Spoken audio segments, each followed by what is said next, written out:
Well, hello and welcome to yet another episode of Tidy Tea Time with me, Soumya and Pooja. Hi, everybody. Hey guys. Hello. Yeah. So, today we are going to talk about whether employers are treating their employees like adults. And there's a lot that can be interpreted from that one sentence, I think. So we're going to get into defining that in just a bit. But before we get started, just wanted to say that this topic has been inspired by this article that's been written in the Fortune, which says old fashioned management is failing to reverse the productivity slump.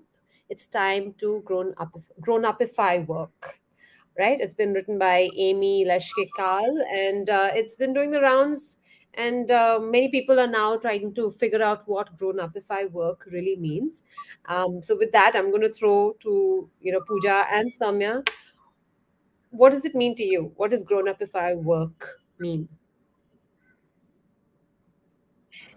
Um, to me, it just means being, very simply put, being treated like an adult with uh, all of my personality and all of my character coming to work.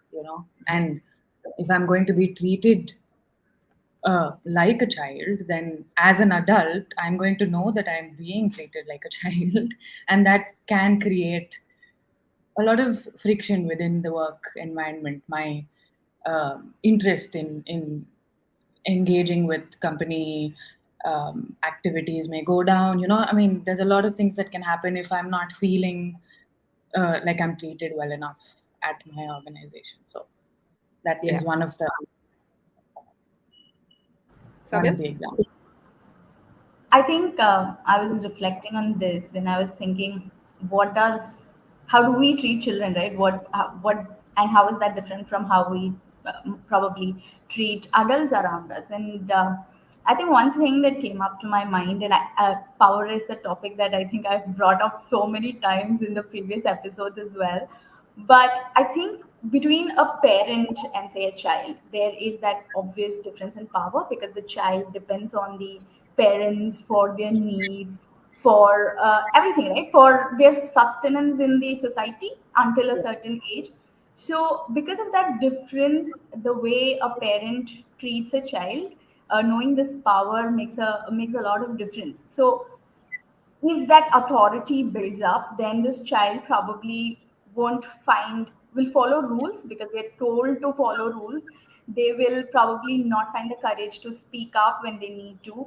They will not explore beyond the territories that are allowed for them. So if that kind of a behavior happens in the workplace, then what ideally happens is I think you are kind of preventing innovation from happening in the workplace because I don't have the courage to go beyond what I feel is allowed within the organization. And I don't have control over my own time, my own life, also to a great extent.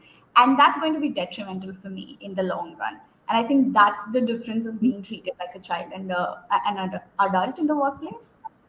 Yeah, yeah. I mean, this is something, that is very close to my heart as well, right? In, parenting, because I am a mother to two kids, to two very young children, in fact, 6 and 10 years old. And there's a constant, debate within my head and around me in my little echo chamber about what kind of parenting is the right kind of parenting. And it changes constantly, right? There's always new information and new research out there. But one thing is, constant is that, you mentioned autonomy, I think, one of you, and it's about autonomy at the end of the day. Children yes, children should be treated like children, but then what does that mean? That definition itself needs to change, right? You can't, just because someone's a child, you don't expect them to listen to everything you say, because we know that if you provide the child with an explanation, with logic, often they have the capacity to understand what is going on and will be able to imbibe that lesson better and perhaps make a better decision the next time they're in that situation and you're not there to monitor. And I think that's the parallel, like you're drawing very well, is that your employees are the same. right? If you have empowered them, I think that word is important, empowered them, given employees the autonomy or the independence to do certain things, then you will get that kind of behavior back, right? It's you get what you give, is what I feel this whole grown upify conversation is all about. Do you Yeah. agree? Yeah, I think that's the thing with any interpersonal relationship, right? It's Yeah. always two people at play. So, and whatever happens is a dance between the two people. It's never about one or the other person. Whatever happens in that space between two people, whether it be between an employer and employee, manager and employee. I think in this case, it's a lot about the manager and employee as well. Whatever happens, if the manager is going to kind of bring in those patterns of behavior that kind of looks like the employee is being treated like a child, then that's also the kind of response you're going to get back. Yeah, absolutely. But I mean, what I would ask you, what do you think? We keep observing what's happening in the workspace right now, right, in different workplaces.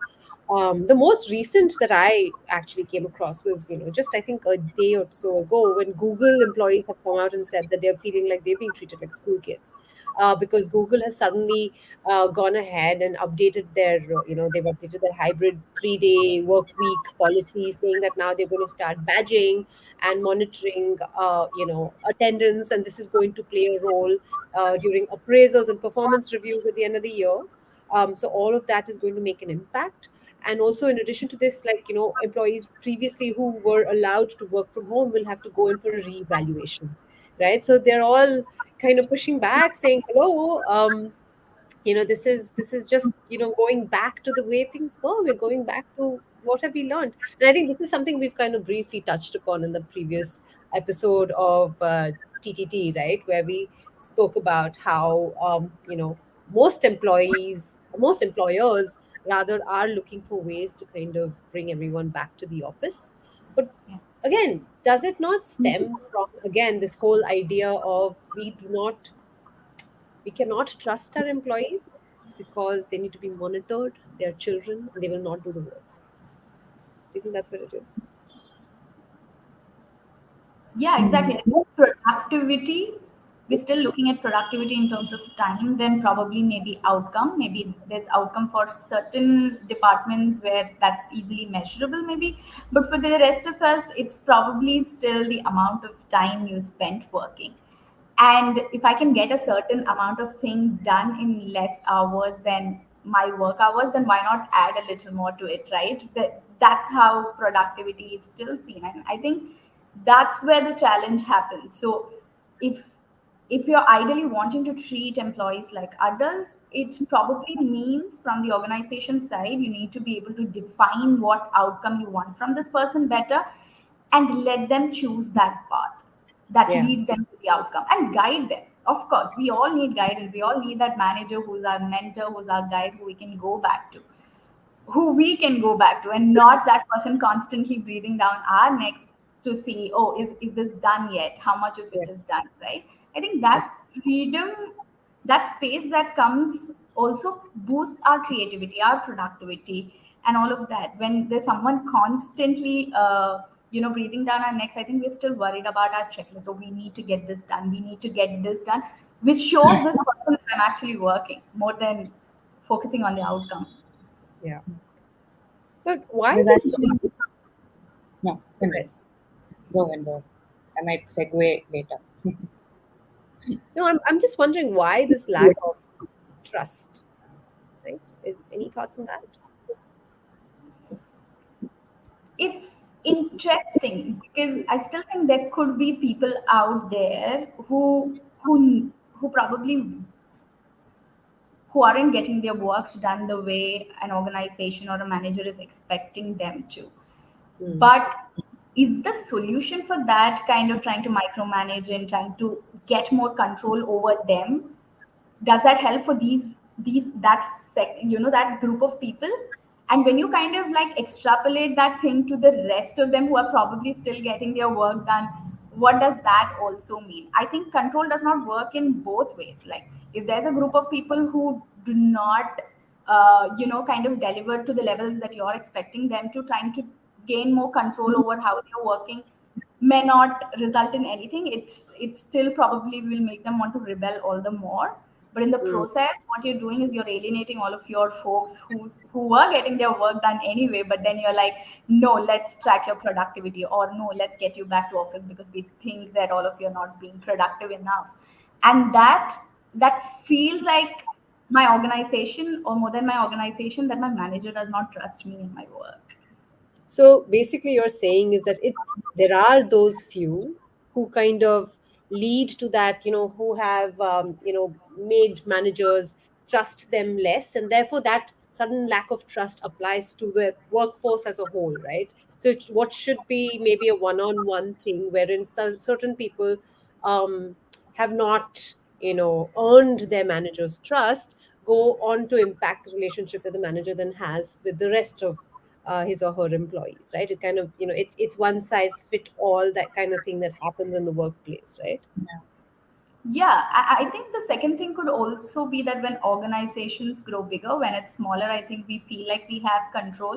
When it grows Mm. bigger, we feel like we don't have that control. And then it becomes like just an effort to get that control without really thinking what impact it can have on the organization and on the folks who are working for you. You suddenly like, okay, how do I gain control now? It seems like so much is happening. How do I know what's happening? How do I keep on top of it? And then this becomes like a step you take. Pooja? There is a very I read a very interesting theory which I didn't know existed until I read about today's topic today. But it's something called the Firo theory. Have you guys heard of it before? No. Yeah. No. Okay. So, I mean, it's all built around practicing trust in an organization, and it fundamentally sits on the understanding interpersonal needs between uh, people, and it focuses on three very basic needs. One which is your feelings, one which is behavior, and the third is your results.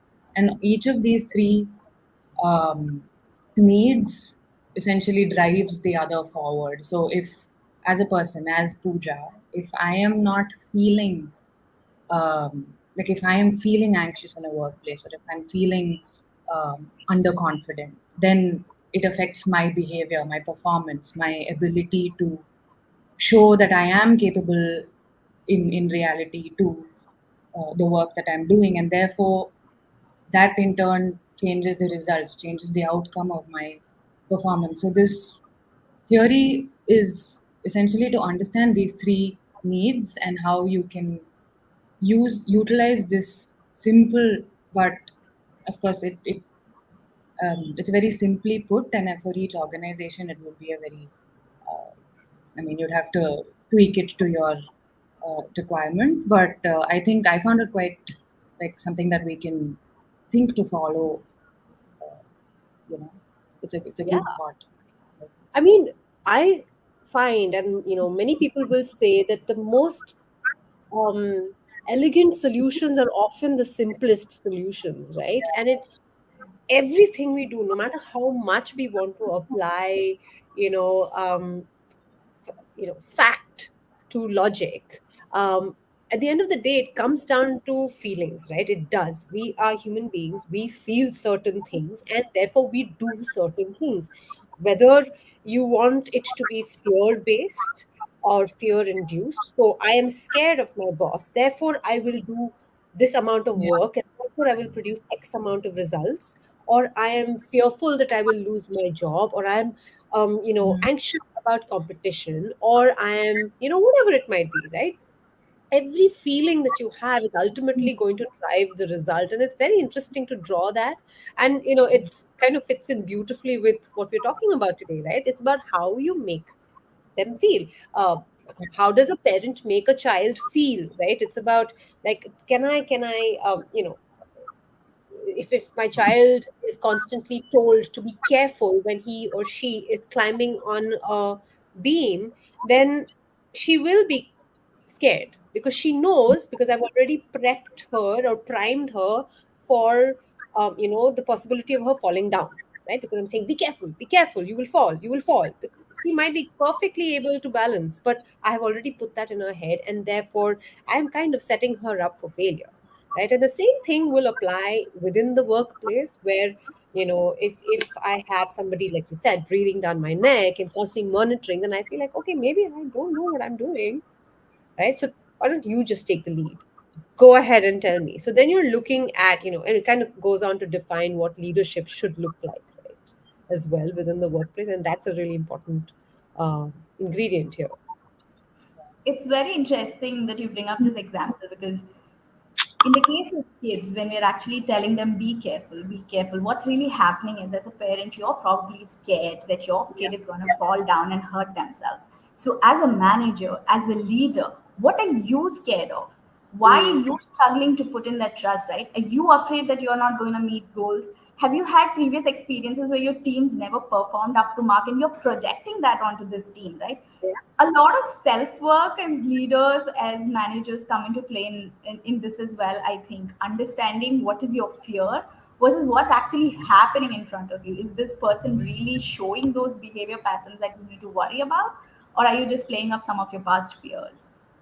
that's a really, really good point, right? It comes down to that, and how much training can you actually give yourself. And there's a lot of this has to be top down, right? It has to be from leadership, trickling down to, this is how I want my workplace to be. This is how I want my people to work, right? And feel within my organization. Comes down to company culture, comes down to kind of training you get, your EQ, which is not spoken about enough in the workplace, even today, right? We don't expect people to do EQ tests. We still care more about that IQ test, right? It's kind of but things are changing, and I think I'm very hopeful and faith, I have that faith. But for example, during the pandemic, when we were forced to work away from the eyes of management, so to speak, people came up with all kinds of tactics to kind of monitor their employees, which was, if I may say so, it's a personal viewpoint. Please, no one get offended. But even this whole thing of like keystroke monitoring and tracking, eyeball monitoring and tracking, it's obscene. What? Because then it makes me think that you are treating your people like slaves. They are expected to look in a certain direction and do a certain number of keystrokes to prove to you that they should be paid a salary at the end of the month. And that, I feel, is just not the way we should be treating other human beings, not even children, right? Yeah, yeah, absolutely. Own the outcome that your employees are driving, probably not their time, right? You can take that outcome, tell them what the outcome is, own that entire piece with them, but not their time. I think giving that freedom and flexibility to kind of get work done at at the time and pace that employees want to. I think that, even though this is highly debated, I know a lot of people don't agree with this, but I see that having a lot of potential. And I see that being a reason why people are also resisting coming back to office, because they still want to have that control over their time. They're not saying we won't get work done. They're saying we will get work done, but we want to do it our way. I think that's the difference. Is it that people worry that, somewhere at the end of the day, right? You said their own fears are kind of being projected onto their employees. Um, do we, and this is for the sake of argument amongst a few of us, right?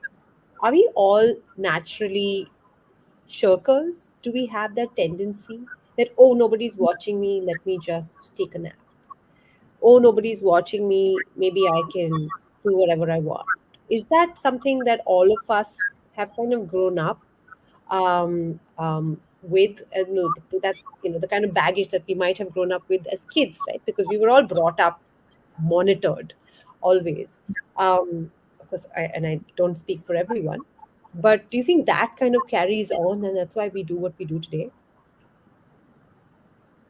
I think the environment has a huge role to play here, right?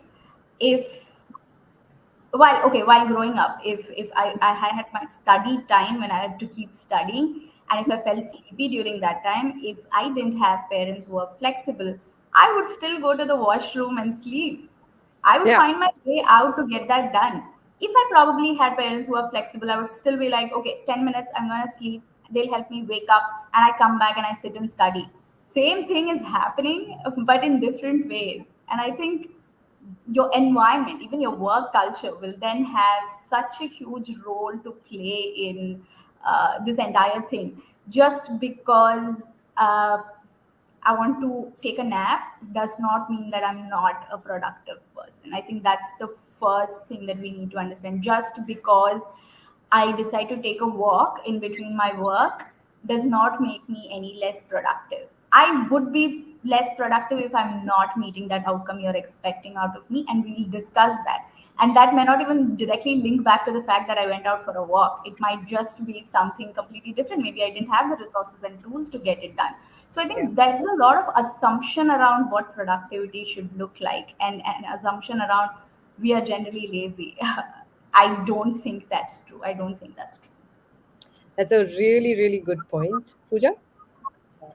I had that exact thing that you said, Samya. I took a long time for me to come to that switch in my head because I did have, I mean, I wouldn't say I had very monitoring parents per se, but there was something about the the rules of how I grew up that put that fear in me of oh, I have to look like I'm working, or I have to pretend that I am working, but somewhere even though I am actually working, I need to look like I'm working. There is still it's a very small Yeah.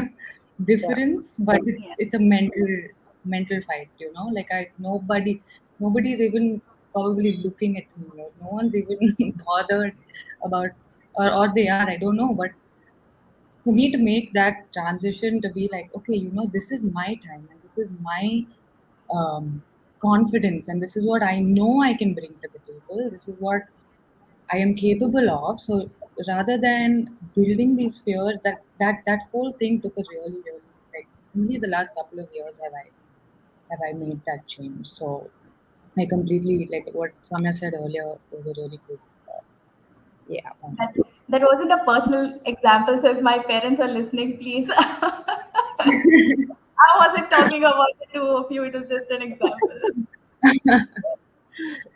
Yeah. No, but you're absolutely right, right? Because at the end of the day, to your example, and that's what I was thinking about, is sure, you will find a way to go and take that nap. Yeah.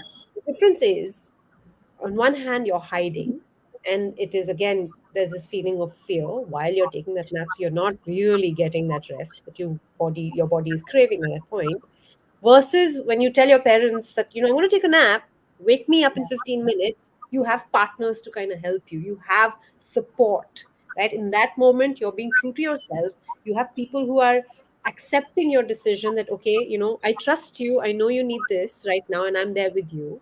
So it's the same thing in the workplace, right? Wherein, today I'm not well, I really cannot perform, I cannot give my all, and my employer understands and says, take the time, it's okay. Not you're lying, you're not, you're being lazy, you don't want to work, you're, trying to get away with just saying whatever you want. So all of those things uh, just make a huge difference, right? There's somebody who's been commenting saying companies track everything to help us. I'm not sure I understand what that means. And I don't know if tracking helps anybody, honestly speaking, because again, it keeps coming back to that one place of fear. Nobody likes being tracked. Nobody. I mean, am I speaking only for myself? Do you guys agree? Plus one, agreed. I agree. Yeah. I think we kind of are always, on the same page when it comes to this. And nobody likes to be monitored because then it's an automatic thing of, I can't be trusted. I think Debbie, here for you as a manager as well, right? How do you how do you take care of this? If you're not someone who's constantly probe monitoring. So how do you manage your team, and how do you ensure that we all of us give our best work and we bring our best selves to work, right? You tell What me. I think it comes back to that same place, right? I will have my own set of feelings, right, which will determine what I do and what I say, right? But as a manager, it's very important for me to know that I need to build that protective wall so that the people who are working with me can do their best work. So nowhere can I allow my feelings come in the way of how I treat people who work with me.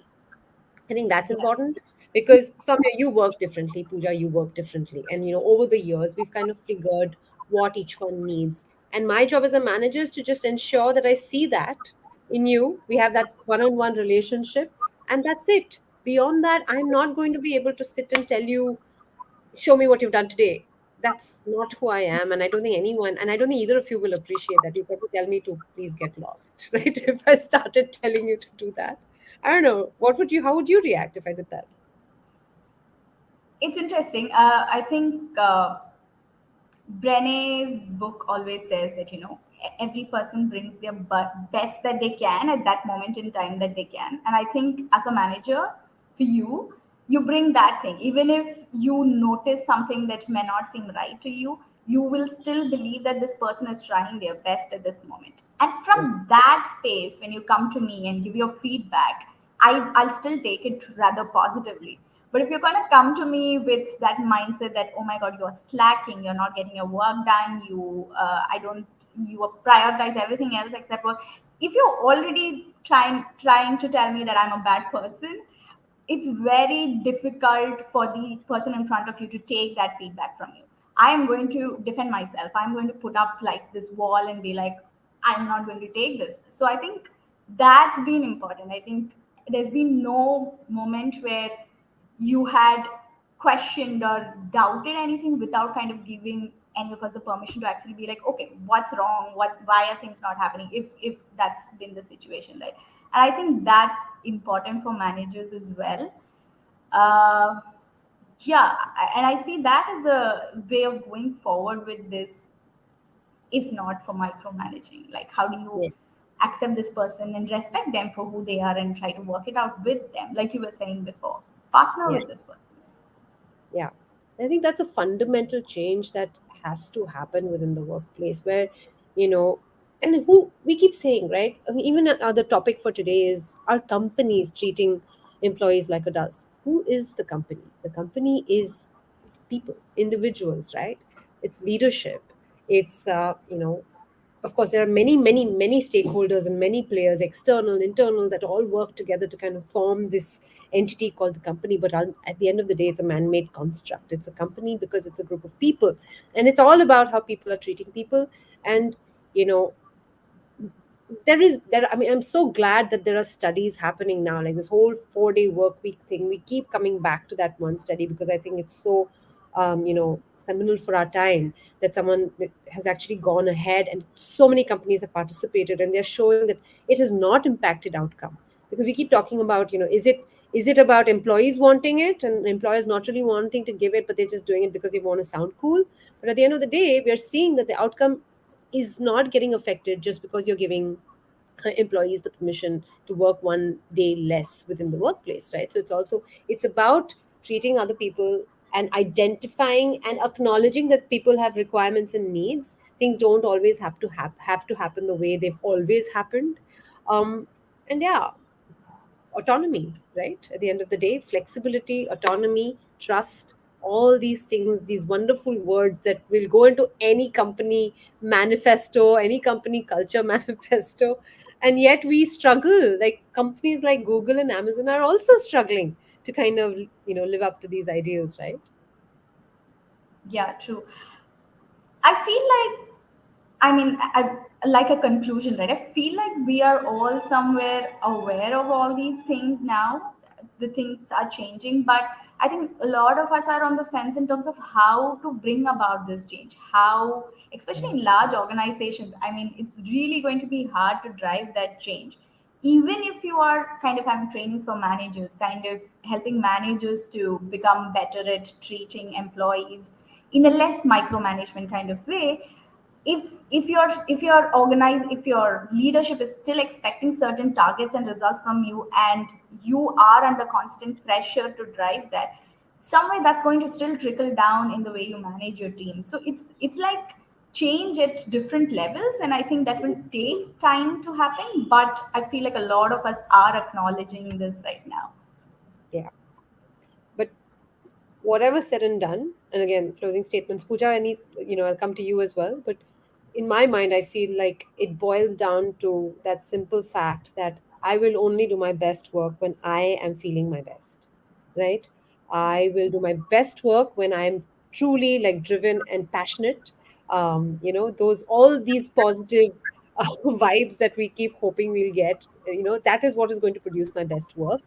Sure, stress does produce great work. There's no doubt about it. That last minute deadline, we all know how well that 11th hour work always works.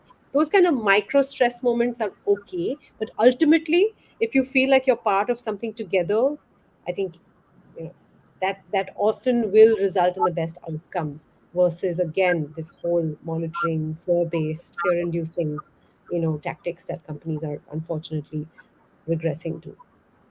Pooja?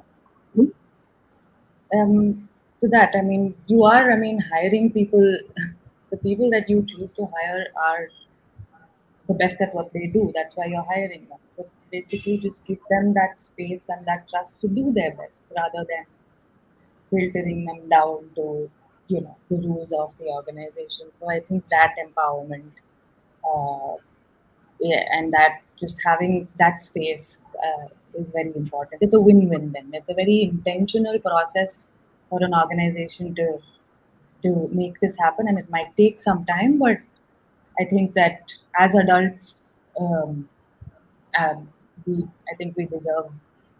Deserve is the word, but I think um, we all just need that space to grow within our own uh, best capabilities. That way, everybody wins.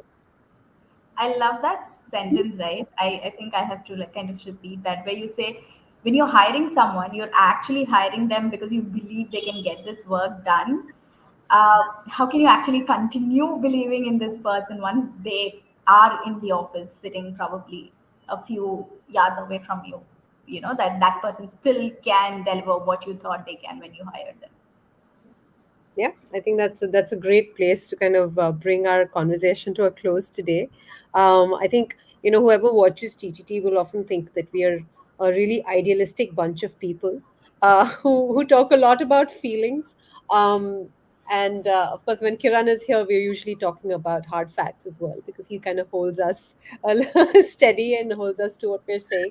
Yeah. But I think it's a good thing, and I enjoy that. I enjoy that about our conversations, is that because we can, you know talk about things that we believe will make work a better place at the end of the day, right? That's the ultimate mission that we are all kind of working towards, is how can we make work a better place for everybody. And I think this is one of those things, those little things where if companies started treating their people like grown-ups, then that's a huge step towards making the workplace a great place to be in for anybody, right? So yeah, on that note, let's wrap up this episode of Tidy Tea Time. Do join us again next week on Thursday with a brand new topic. Until then, it's goodbye from all of us. Bye bye. Bye-bye.